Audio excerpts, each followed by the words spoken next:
welcome back to episode 3, the long-awaited episode 3 of A Plus Sports Talk from A to Z. I am one of your hosts, Avery Schaefer, and subbing in for Zain Bando, I have my friend here, Max O'Neill. Say hi to everyone. Hi, guys. Thank you for having me, Gold. I appreciate it. So, today, as previously promised, we are going to dive into a couple of very important things. One of them being the NFL kneeling situation from a social justice perspective. So let me jump straight into it.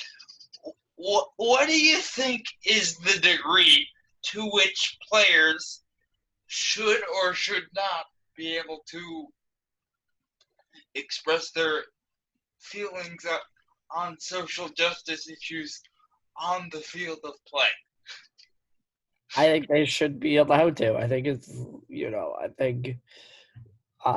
they are regular human beings like the rest of us with opinions about the world and what's happening in the world at any given time. And so they should not be jided for those opinions. They should be allowed to express those opinions as much as they want, and use the tremendous platform that they have of being in the public eye, being professional athletes, to get their message across. I mean, I think there's a line, obviously. I think if some NFL player is a Nazi, you shouldn't be allowed to, Hitler salute on the field. But I think if you're protesting police brutality, I think you should be allowed to kneel. So taking a knee to you is acceptable? I think 100%. Even if that knee is taken in front of a crowd that has paid for tickets to see a sporting event and not a protest? Yes, I think 1,000%, because and because that is one time where all eyes are on them, whether you're watching on TV, whether you're in the stadium, whatever. Everybody's looking at you in that moment. And if somebody tweets out something, whatever, they can be, people could unfollow them, people could block them, whatever, and you don't have to see it. But if you're watching a sporting event or you're at a sporting event, you're paying attention during the national anthem. Like, you're looking at people. So it's impossible to miss it. And, I made this point the other day on my podcast, that if Tommy Smith and John Carlos, instead of raising a fist on the podium, they just said on TV or whatever that this was what they were fighting for, it would have gotten lost in the history, in the history books. But because they did that, it proved to be an iconic moment in sports history and in this country's history. Yeah, there's a point to be made there. But to me, there is a fundamental difference between what Kaepernick did, the way the NFL responded to it, and what the NBA is currently allowing its players to potentially do this season, which, for those of you who don't know, is to wear social justice slogans instead of their names on the backs of their jerseys. What do you think of this PR move? I think it's interesting. I think it really can be used to help causes that these players, believe in. I think it's very similar to what the English Premier League is doing. I don't know if you saw this, Gold, but what the English Premier League is doing is they are, for all league games, players' jerseys don't have their last names on the back anymore. It just says Black Lives Matter. That's every single player's jersey.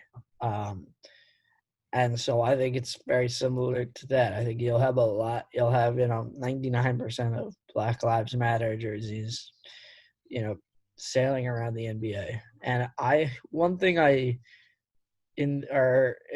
yeah. Well, What do you think, Gold? well, the question that I really wanted to explore today is, where is that line? Because at the same time, I believe that sports should be used as a social justice platform. After all, I did talk about the lack of females in prominent roles in broadcasting last episode, aside from maybe your Jessica Mendoza or your Doris Burke. But aside from them, they're all, for the most part, the vast majority of them are on the sideline, which is something that I don't feel is right at all, because they could have a much bigger role than they do, as I've discussed before. This to me is a very similar issue. It's not an issue of whether sports can be used as a social justice platform. It's to what extent it can be used. So I think that personally, taking a knee is a little over the line. I mean, Roger Goodell admitted it recently that the NFL didn't handle it properly. I don't know if you saw that. You probably did. But matters like this have not been handled in the right way. That being said, could I suggest a uniform, correct way of doing it? No. But does it need addressing? Yes. Does that make sense? It does. So I disagree with you. I think kneeling is acceptable, especially I disagree personally with the sort of talking point from the right that it's anti-flag and anti-troops because of the fact that Colin Kaepernick, the sort of originator of this sort of movement in recent years, was told to kneel by Nate Boyer, who was a long snapper for the Seahawks. I don't know if you know this, Gold. And he was a Green Beret, Nate Boyer. So he was actually told to kneel? Yes. So in the first preseason game, he sat on the bench, and it made a lot of news and blah, blah, blah. And then Nate Boyer, who was this long snapper for the Seahawks, as I said, and a former Green Beret, said, "Why don't you kneel? I agree with your message, but I think it's disrespectful to sit down. So why don't we come to a compromise and you kneel during the national anthem to try to fight for, Black Lives Matter and social justice?" I never knew he was told to do that. I thought it was. He came up with the idea to protest by himself, but Nate Boyer talked to him about Lip-sync it, yes. Yeah. Okay. So knowing that now, that changes the whole ball game for me. Excuse the pun. For those of you who don't know, and you mentioned this on your podcast too, the aforementioned Cam Newton signed a 1-year deal in New England. And I would make the argument that he's going to face more scrutiny in New England than Tom Brady ever did because of this issue. I disagree on the fact that he's going to face more scrutiny just because of this issue. I think he's going to face more scrutiny because he's, a one-time MVP who's on a very much a prove-it deal. And and he has so much pressure on him to perform. But I don't think if he kneels, it's going to, I think exclusively kneeling will have no impact on whether his contract is renewed at the end of the season or whether it's not renewed at the end of the season. No? I think his play on the field will, especially because I predict that around 95% of the NFL will be kneeling this season. You heard it here, You heard it here, folks. 95% of the NFL will be kneeling. Bold prediction. What makes you say that? Just because it's such a important time in this country's history. It's such a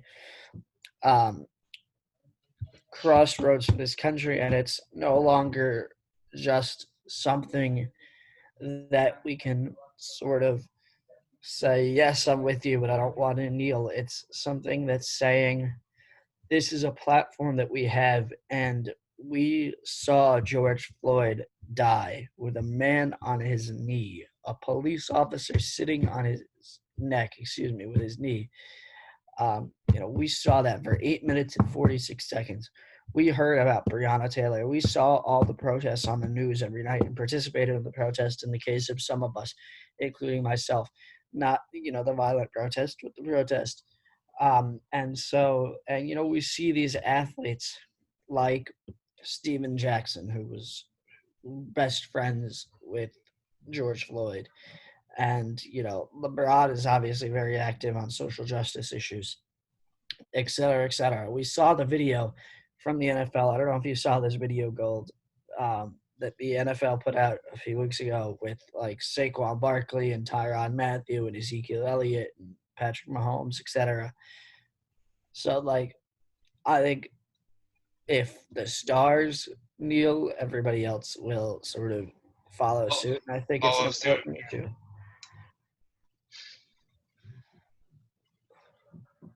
It'll definitely be an interesting thing to follow. Yes. But with that said, some of these team names, like the Washington Redskins or the Texas Rangers or the Chicago Blackhawks, if you're from the Chicago area where I am, you're very familiar with that one. But some of these team names have come under scrutiny for what I would argue are some of the exact same reasons we have been discussing. Is the scrutiny any more valid there to you? What do you mean? Is it, if you're going to scrutinize Colin Kaepernick for kneeling, can you scrutinize the Chicago Blackhawks or the Washington Redskins for having not changed their name? Because I think you can. I think you can, yes. I think everybody is allowed to have whatever opinion they have, but I think if you are scrutinizing you or criticizing Colin Kaepernick for kneeling, I don't think you were in the same camp of criticizing the Redskins for having a racist name. I think those two things are mutually exclusive, though. They aren't? Or I think they are mutually exclusive. I think you are not. I think the vast majority of people that have a problem with Colin Kaepernick kneeling don't have a problem with the Redskins name. And maybe that's generalizing, and it is. But I just don't think that if you hate on Kaepernick, you support changing the Redskins name. So, I have to ask you this then. Do you support the Redskins being called the Redskins? Absolutely not. Okay. I think it should have been changed a very long time ago. What would you change it to? I've been thinking about this. I thought about jokingly, one of my friends tweeted out, and I thought it was funny, that they should be changed to the Washington Generals, which of course are the team that the Globetrotters beat every game. Just because, the Redskins are not a great football team, so it would be funny.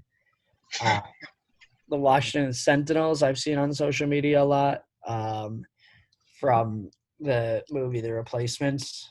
They didn't get any team rights for the NFL, so they created, fake teams. I thought about the Washington Monuments, and Really? That one would be especially interesting, given that many monuments have recently been dismantled or destroyed, defaced. But racist monuments. The Washington Monument is not racist. Like, it doesn't stand for racism. That is true, but some slaveholder, but it's not racist. Some people may find a way to contrive it into something that's. I also saw on social media, and I liked it, changing their name to the Washington Red Tails. So the Washington Red Tails, I don't know if you saw this, Gold. Did you see this? No. So the Red Tails were the nickname for the Tuskegee Airmen. Oh, yes. And so you could keep the colors, because, red, you could keep the colorway and the jerseys. But you could keep the hail to the red thing that they do, but you would also get away from what is a slur, what is a Native American slur. Yeah. It makes me think of, and I'm sorry to cut you off, Gold. This is your podcast. I'm hogging it. I apologize. You could go ahead. On a similar vein, Nike, you actually told me about this, removed all Washington Redskins gear from their shelves. And if I read what you told me correctly, it is the only NFL team to be removed. Is that right? Yes. Nike.com has every NFL team except for the Redskins gear still up as of yesterday, as of last night. What do you think of that move, based on what we've been talking about? I think it's inevitable that the Redskins change their name now. I think FedEx was the first, and money talks, and so they haven't changed their name earlier, not because they were unaware of the racism in it, but because nobody with deep pockets lined with money complained. And so now FedEx, their stadium sponsor, is complaining and other people are complaining and so money talks. Money certainly does talk more than it should, but that's a completely other story. So to globalize this a little bit outside of football, what do you see as sports' role in helping this situation? What? Sorry, go ahead. Sorry. What do you see as sports' role in helping this situation? Can it do more than it's doing? I think it can. I think that the leagues can really invest heavily into social justice initiatives. And I think that one thing that will help is when these sports return, because I think sports throughout history have had a tremendous healing property for people and for the country and the world as a whole after certain things. And so I think it could bring people together, and I think it would bring a tremendous amount of light to these issues, because if you're watching a sports game, you're watching a Major League Baseball game, for example, in a few weeks, should it happen, and all of the players are, locking arms or kneeling outside the dugout,